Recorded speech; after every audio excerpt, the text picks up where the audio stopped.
before tayo mag-start, may isa tayong subscriber na nagtanong, worth it daw ba yung sahod niya na 5,000? Hirap na hirap daw siya sa alaga niya. Kulang daw siya sa tulog, late na siya natutulog, tapos grabe daw yung niya, hirap niya sa alaga niya kasi bedridden. So worth it daw ba yung 5,000 niya na sahod? 5,000 Hong Kong dollars. Yung ikukwento ko kayo na nag-share ng story niya is yun, nag-demand siya ng food allowance sa amo niya. Nag-demand siya sa amo niya before siya nag-renew. So, depende yun sa amo kung i-renew ka or pagbibigyan yung demand mo. I-renew ka. Kung ayaw, di maghanap ka na lang ng employer dito na maghanap ka na lang ng work dito na mas magaan sa trabaho mo ngayon. Basta tapusin talaga muna yung kontrata bago mag-demand para naman mas posible. Yun.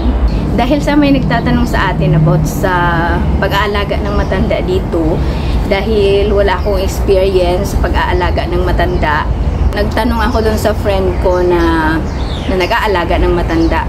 Gusto ko siyang i-interview, kaya lang nahiya siya. Ako na lang daw magsabi, tinake note ko na lang kung ano yung mga sasabihin, ano yung mga na-experience niya. Bali, si Ate Marie Vic, nag-alaga siya dito ng matanda sa Hong Kong. Yung alaga niya dito sa Hong Kong is 86 years old na. So, bali siya, nasa 50 something na siya. Mga nasa 55, mga ganon. Pero kaya niya pa naman mag-alaga ng matanda. Malakas pa naman siya. Tinanong ko siya kung ano yung karamihang sakit, yung karaniwang sakit ng mga matatanda dito sa Hong Kong na inaalagaan. Pulmonya, high blood, diabetes. Sa morning daw, mayroong medicine na tinitake yung alaga niya na kailangan empty stomach, kailangan hindi pa nakakain. Before breakfast, ititake na yun ng gamot na yun. Tapos after 45 minutes, painumin niya na ng tea. Magti-tea na yung matanda. At saka kakain na ng breakfast. So depende yun sa instruction kung yung medication ng inaalagaan mo kung paano. So, i-explain naman sa iyo ng amo mo. I-explain yan sa iyo, ilalatag yan sa iyo kung paano, kung before breakfast ba, after breakfast, kung anong oras ba dapat kakain, yung mga ganon. Yung mag-aalaga ng matanda, alam yung gagawin kasi bibigyan naman yan ng instruction. So, dapat sundin mo talaga yon kasi nga, yung ibang yung mga alaga dito ng iba is may mga sakit na. So, kailangan talagang sundin yung instruction talaga. So, yung breakfast ng alaga niya, yung oatmeal lang daw at saka bread, depende yun sa alaga mo kung ano yung pwedeng ipakain kasi may mga food yan na bawal sa kanila. So, yung lunch daw at saka dinner ng alaga niya, karne, isda, tapos gulay, yun yung kinakain. Actually dito, kahit na yung mga hindi matatanda, kahit na yung mga amo lang, isang piniprepare talaga yan, isang karne or isda at saka isang gulay. Yun yung karamihan dito na inihanda every dinner. Naglalakad din sila twice a day, sa umaga at saka sa hapon. Kailangan nilang maglakad-lakad. Kailangan niyang maglakad-lakad kasama yung alaga niya. Mga 30 minutes. Tapos babalik na sila sa bahay. Yun yung routine nila araw-araw. Depende kung maganda yung panahon. Minsan once lang daw. Pero kung maganda yung panahon, walang ulan, twice na talaga yan sila pumababa araw-araw nung alaga niya. Naglalakad-lakad, minsan kumakain sa labas, yung alaga niya, nagyayamcha, makapag lang ng fresh air sa labas, tsaka yung ma-exercise yung paa, malakad-lakad, yun. Hindi lang siya nag-aalaga talaga ng matanda, all around din siya, nagmamarket siya, naglilinis ng bahay, nagluluto, kasi kasama niya din sa bahay yung anak ng alaga niya, tsaka asawa, tsaka yung apo ng alaga niya. So, yung bali yung amo niya talaga is yung anak ng alaga niya. So, yun pa din yung pinagsisilbihan niya. Pero yung priority niya lang talaga is yung matanda. Imbis na alagang bata, tulad sa amin, ang priority namin is alagang bata. Hindi pa naman bedridden yung alaga niya. 86 years old, nakakalakad pa naman. May ano lang, may dala-dala lang na ano na tungkol para makapaglakad ng mabuti. Pero hindi na talaga siya straight daw maglakad. Kailangan na talaga ng tungkol. Yun naman yung nakikita ko karamihang ano, yung mga maedad na dito, hindi na makapaglakad ng mabuti. May mga tungkod na or hindi kaya naka-wheelchair. Yung mga nakikita ko. Kasi may mga nakikita akong mga matatanda sa park, may kasamang mga helper. Relax lang yung mga helper na kasama, nag-cellphone o di kaya nakaupo. Yung mga matatanda na alaga nila andyan sa park, nag-exercise, nag-chika-chika sa mga friend, may mga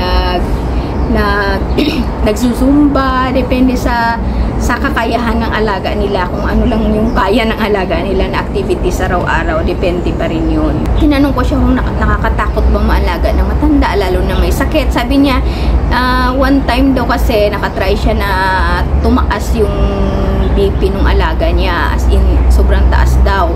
So tinawagan niya daw yung amo niya, at yung amo niya tumawag ng ambulance, dinala yung alaga niya sa ospital. So may time talaga daw yan ang pag-check niya ng BP, yung before matulog, yun, sinicheck niya daw yung BP na alaga niya, yung isa after lunch yata, yung sabi niya.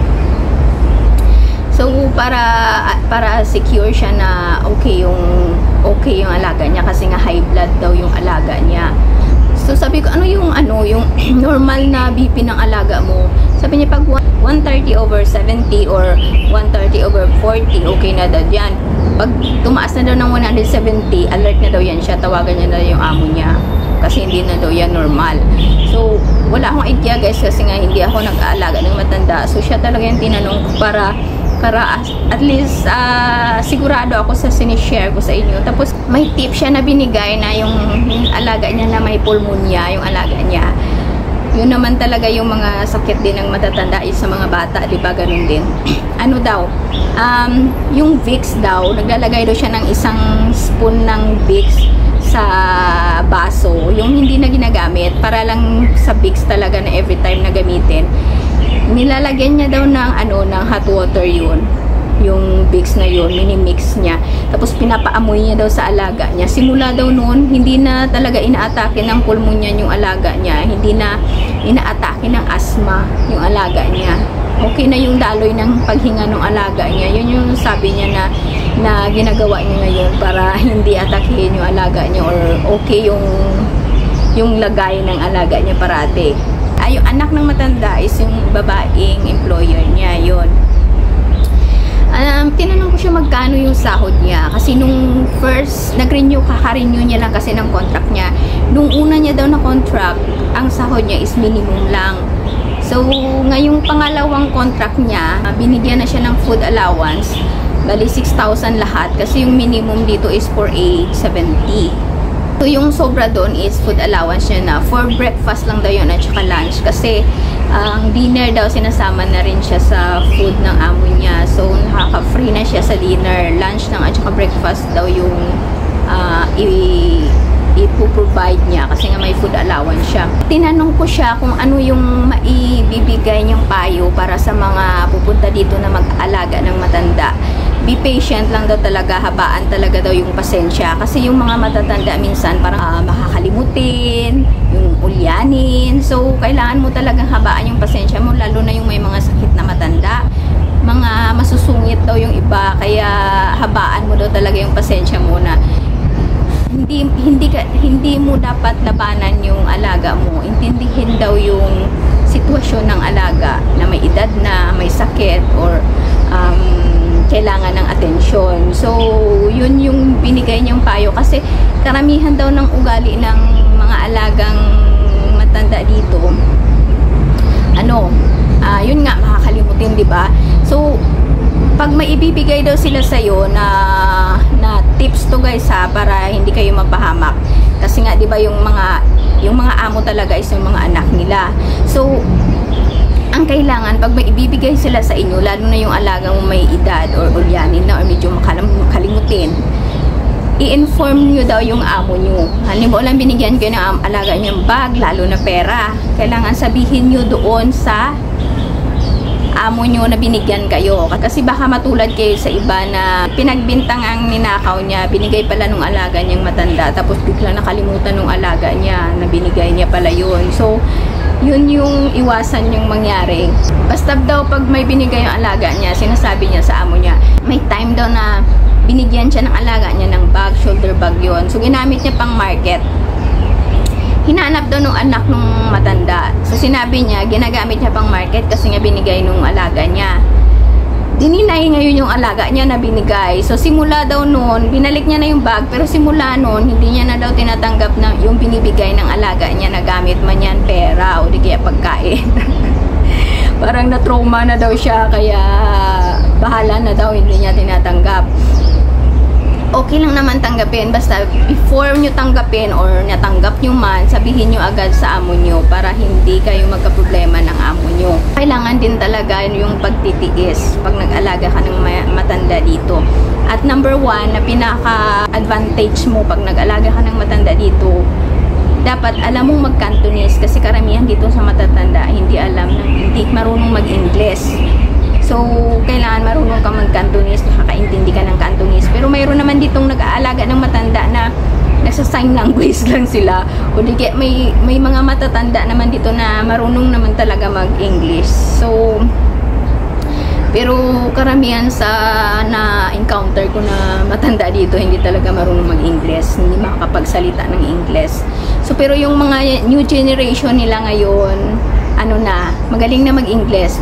Yun na yung ngayon yung Ingles sa competition, sa trabaho, sa pag-aaral, lahat.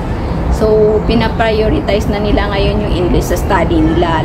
Ma-English lesson talaga siya yung alaga ko, kahit na mahal, para marunong talaga siya mag-English. At gusto ng mga amo dito na para ating kausapin ng English yung mga alagang bata para daw matuto at saka masanay.